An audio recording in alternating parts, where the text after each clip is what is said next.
नमस्कार, आप देख रहे हैं SPN 9 न्यूज और आपके साथ मैं हूं फिजा काज़मी। पश्चिम बंगाल में चुनावी नतीजे आने के बाद सभी विपक्षी दलों ने एक सुर में ममता बनर्जी को जीत की बधाई का सिलसिला शुरू कर दिया है। एक के बाद एक राजनेताओं की ओर से ममता बनर्जी को जीत की बधाई दी जा रही है। इसी क्रम में कांग्रेस के अंतरिम अध्यक्ष सोनिया गांधी ने भी ममता बनर्जी को जीत की बधाई फोन के जरिए दी। हालांकि पश्चिम बंगाल में जब चुनावी नतीजे आने से पहले चुनावी रैलियों और सभाओं का दौर जारी था, तब भी ममता बनर्जी के लिए सोनिया गांधी ने सामने आकर कोई भी रणनीति नहीं बनाई थी। न ही कांग्रेस की ओर से पश्चिम बंगाल में किसी भी जनसभा या रैली का आयोजन किया गया था। इसका एक मुख्य कारण ये भी माना जा रहा था कि कांग्रेस ममता के गढ़ में सेंधमारी करना ही नहीं चाहती है। कांग्रेस ने पहले ही बैकफुट पर रहकर अपने चुनावी समीकरणों को सीधी तरीके से चलाने की कोशिश की। इससे पहले अधीर रंजन चौधरी भी ममता बनर्जी के लिए कोई कटाक्ष भरते नजर नहीं आए थे। हालांकि उन्होंने ये दावा जरूर किया था कि कांग्रेस आने वाले समय में पश्चिम बंगाल में ज्यादा सीटों पर काबिज होगी, लेकिन अधीर रंजन का ये दावा चुनावी नतीजों में कहीं गुस्सा होता हुआ नजर आया। हालांकि अब ममता बनर्जी के लिए जिस तरीके से सभी विपक्षी पार्टियां एक साथ खड़ी नजर आ रही हैं, उसका एक बड़ा कारण ये भी है क्योंकि आने वाले चुनाव में यानी 2024 के चुनाव के लिए ममता बनर्जी की 2021 की जीत काफी ज्यादा अहमियत रखती है। वो इसीलिए क्योंकि ममता बनर्जी विपक्ष के तौर पर एक ऐसी नेता बनकर इस बार के चुनाव में उभरी है जो सीधे तौर पर बीजेपी और प्रधानमंत्री नरेंद्र मोदी के चेहरे को टक्कर देने के लिए कामयाब साबित हुई है।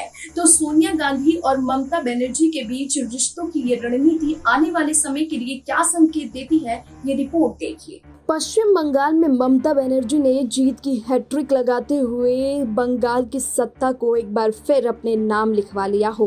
बंगाल की सत्ता की कुर्सी एक बार फिर ममता बनर्जी के हाथों में आ गई है और बीजेपी समेत कांग्रेस को बड़ी हार का सामना यहाँ करना पड़ा है।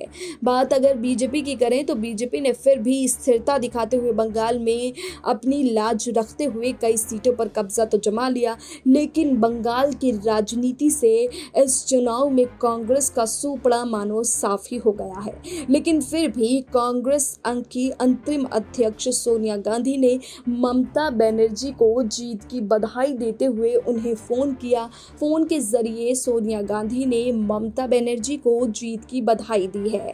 हालांकि ममता बनर्जी की चुनावी रैलियों से बाद भी सोनिया गांधी स्टार प्रचारक के रूप में बंगाल की राजनीति में सामने तो आई थी, लेकिन उन्होंने कोई भी चुनावी रैली बंगाल की राजनीति में नहीं की।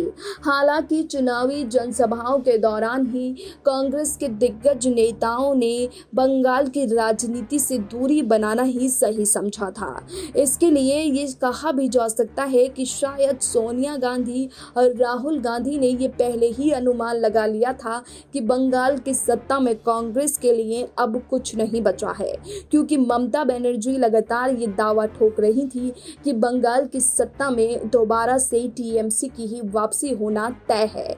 वहीं बीजेपी के लिए भी बंगाल की राजनीति में ममता का दोबारा मुख्यमंत्री बनना काफी ज्यादा चोट साबित हो सकता है, क्योंकि बीजेपी के तमाम दिग्गज नेताओं ने बंगाल की सियासत में पार्टी को मजबूती देने का काम किया, लेकिन फिर भी नतीजे जो सामने आए उसने काफी ज्यादा चोट साबित कई बड़ी पार्टियों के लिए कर दी है।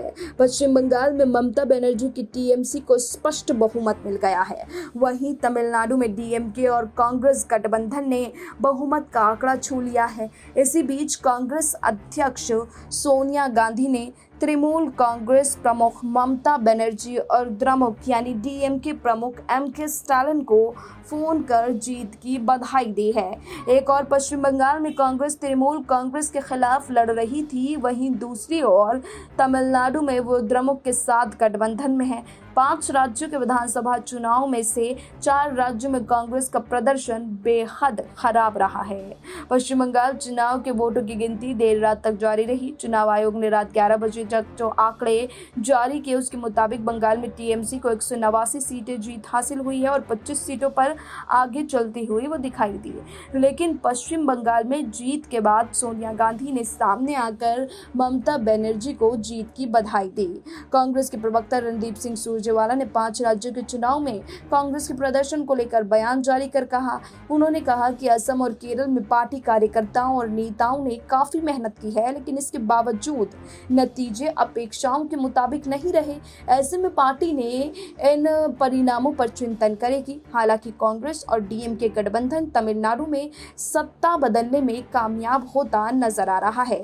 लेकिन बात अगर पश्चिम बंगाल की करें तो पश्चिम बंगाल में कांग्रेस के लिए काफी ज्यादा मुश्किल आने वाले समय में खड़ी हो सकती है, क्योंकि कांग्रेस के कई नेता पहले ही अध्यक्ष पद को लेकर ये मांग उठा रहे थे कि जल्द से जल्द कांग्रेस में अध्यक्ष की नियुक्ति की जानी चाहिए। लेकिन आलाकमान के निर्देशों के बाद के चुनावी नतीजों के बाद ही कांग्रेस में अध्यक्ष पद की कुर्सी पर बैठाया जाएगा, किसी को ये फैसला किया गया था। और अब इस फैसले के बाद यानी चुनावी नतीजों के बाद देखना होगा कि कांग्रेस की ओर से किसको अगला अध्यक्ष बनाया जाता है। विपक्ष के नेतृत्व में चेहरों की तलाश करें तो पहला नाम राहुल गांधी का आता है। राहुल गांधी के नाम कोई ऐसी उपलब्धि नहीं है। लगातार 2 लोकसभा चुनाव में कांग्रेस की बुरी हार हुई है। इसके अलावा राहुल गांधी के नेतृत्व में कांग्रेस ने किसी विधानसभा चुनाव में भी प्रचंड जीत नहीं दर्ज की है। राहुल गांधी की उपलब्धि के नाम पर केवल छत्तीसगढ़ चुनाव में अच्छी जीत दर्ज है। इसके अलावा राहुल गांधी के नेतृत्व में कांग्रेस ने राजस्थान, मध्य प्रदेश और कर्नाटक विधानसभा चुनाव में भी जैसे तैसे सरकार बचाने में सफल रही थी। इसमें से मध्य प्रदेश और कर्नाटक में कुछ ही महीनों बाद बीजेपी सत्ता में आ गई। इसके अलावा राजस्थान में भी अशोक गहलोत और सचिन पायलट के बीच खींचतान के हालात बने हुए हैं। इस जनता में साफ संकेत दिया गया है कि राहुल गांधी सत्ता में रहने के बावजूद अपने विधायकों को एकजुट रख पाने में सक्षम नहीं है। राहुल के अलावा अगर बाकी चेहरों पर गौर करें तो सपा प्रमुख अखिलेश यादव, बीएसपी प्रमुख मायावती, जेडीएस के एचडी कुमारस्वामी और वाम दल के सीताराम येचुरी समेत तमाम नेताओं में से कोई भी इस काबिल नहीं है जो बीजेपी के सामने अपनी ताकत दिखा पाए। केवल ममता बनर्जी ही हैं जो सीधे मुकाबले में बीजेपी को परास्त करती नजर आ रही हैं। यही कारण है कि सोनिया गांधी इस समय ममता बनर्जी के साथ कंधे से कंधा मिलाते हुए और उनकी खुशी में शामिल होते हुए आगे बढ़ना चाहती हैं, क्योंकि ममता बनर्जी ही वो चेहरा है जो आने वाले 2024 के चुनाव में बीजेपी के लिए टक्कर साबित हो सकती हैं और बीजेपी के लिए मुसीबत खड़ी कर सकती हैं। हालांकि मुख्य विपक्षी तौर पर पश्चिम बंगाल का विधानसभा चुनाव प्रचार हो या फिर कोई राष्ट्रीय मुद्दा, तमाम मसलों पर ममता बनर्जी विपक्ष की एकमात्र नेता हैं जो सीधे सीधे प्रधानमंत्री नरेंद्र मोदी को चुनौती देती रहती हैं। पीएम मोदी जिस तरह से भाषण के जरिए विरोधियों पर तीखे वार करते हैं, ठीक उसी अंदाज में ममता बनर्जी भी बीजेपी नेताओं पर प्रहार करती नजर आती हैं। धारा 370 से लेकर एनआरसी, सीबीआई की राज्यों में कार्रवाई, मां दुर्गा मूर्ति विसर्जन, जय श्री राम का नारा समेत तमाम मसलों पर ममता मजबूती के साथ बीजेपी को निशाने पर लेती आ रही हैं। इसी कारण मुख्य विपक्ष के तौर पर बीजेपी को टक्कर देने के लिए ममता बनर्जी आने वाले समय में काफी हैं। इसी कारण ममता बनर्जी के साथ सोनिया गांधी अपने रिश्तों को मजबूती देने में लगी हुई हैं।